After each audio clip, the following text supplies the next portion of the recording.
Hello, folks. It's good to be with you again. I'm sitting in Boston. Now, you may think Boston, the USA, but no, the original Boston is here in England. And so I'm sitting in my truck again. And I thought I'd share a bit about love and unity tonight.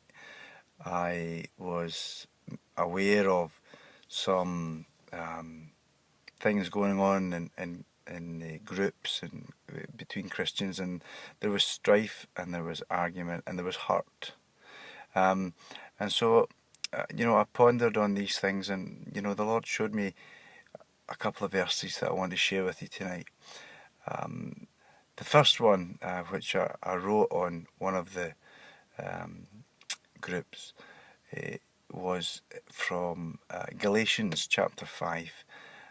And it starts really at verse 13, and it says, "For you have been called to live in freedom, my brothers and sisters. But don't use your freedom to satisfy your sinful nature. Instead, use your freedom to serve one another in love. For the whole law can be summed up with this one comment: love your neighbour as yourself. But if you're always biting and devouring one another, watch out, beware, you're destroying one another." And the thought was going through my mind about, how can we as family be abusing and hurting and not showing love to one another? We're called to love. Love is so vast.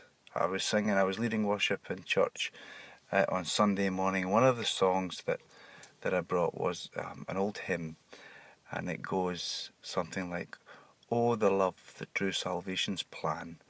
Oh, the grace that brought it down to man.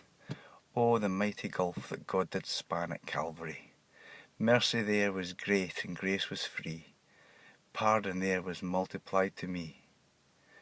There my burdened soul found liberty at Calvary." And so that should be our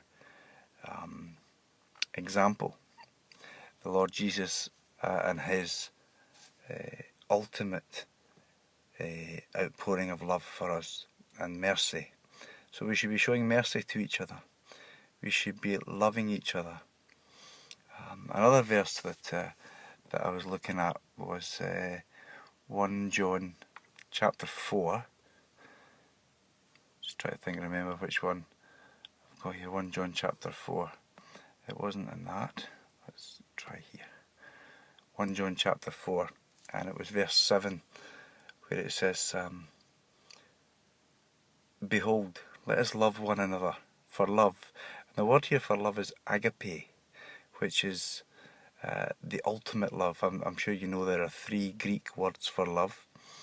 There is eros, which is the sexual love between a husband and a wife. There is philia, which is the brotherly love we have for our family. And there is agape, which is selfless concern. It's godly love. And so verse 7 again, it says, "Behold, let us love one another, for love," agape that is of God. "And everyone that loves is born of God, and God knows." And everyone who is born... Sorry, let me read that again. "And everyone that loves is born of God and knows God. So he that loves not knows not God, for God is love.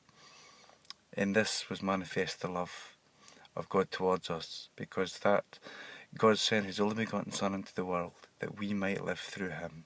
Herein is love, not that we loved God, but that he loved us and sent his Son to be the propitiation for our sin."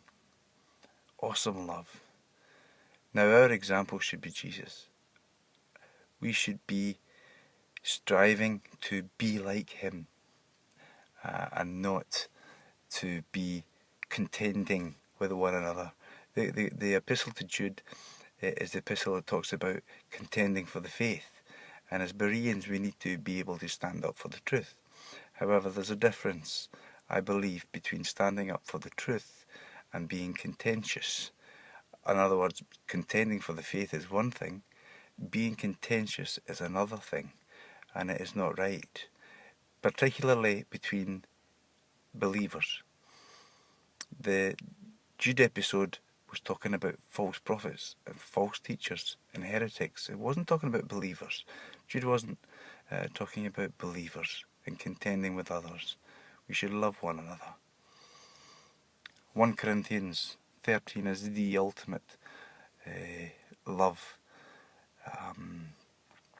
chapter. Love is patient, verse 4. Love is kind. It doesn't envy. It doesn't boast.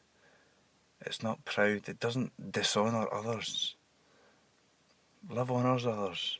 It's not rude. It's not selfish. It's not self-seeking. It's not easily angered. It keeps no record of wrongs. Love does not delight in evil, but rejoices in the truth. It always protects. It always trusts. It always hopes. And it always perseveres. So, love one another, my friends. James chapter 3 has another verse that we might have a very quick look at. I know I'm running out of time, as I always do. James chapter 3, verse 13. Who is wise, and who is endued with knowledge among you? Let him show out of good conversation his works with meekness and wisdom. If you are wise, you'll realise that there are new baby Christians. And so would you start an argument with a 3-year-old about justification? Would you start an argument with a 5-year-old about eternal security? No. So why do we do that with our younger, new believers? We shouldn't be doing that. Let me finish with one Psalm 133 and verse 1. And it is such a wonderful, beautiful psalm. It says, how good and how pleasant it is when the brothers and sisters dwell together in unity. And let me just find the rest of the bit, because the last verse actually says that for there, when there is unity among believers, the Lord commands a blessing upon them. Let me read the whole psalm. How good and pleasant it is when God's people live together in unity. It is like precious oil poured on the head, running down on the beard, running down on Aaron's beard, down on the collar of his robe. It is as if the dew of Hermon were falling on Mount Zion. For there the Lord commands his blessing, even life forevermore. God is so good. I want to finish with a Hebrew blessing that I hope blesses you, because it blesses me all the time. I say it and I pray it. It goes like this. It goes, Baruch atah Adonai, Eloheinu melech haolam, asher milah et kol haTorah by Yeshua HaMashiach, ekisi et kelanu v'tzedkato. And it means, blessed are you, O Lord our God, King of the universe, who has fulfilled all the law through Jesus our Messiah, and has given us his righteousness. So if we have his righteousness, let's walk in it. Let's love one another. Let's be united together. And let's not contend with each other, but let's stand for the truth, love one another as Christ loved us. God bless.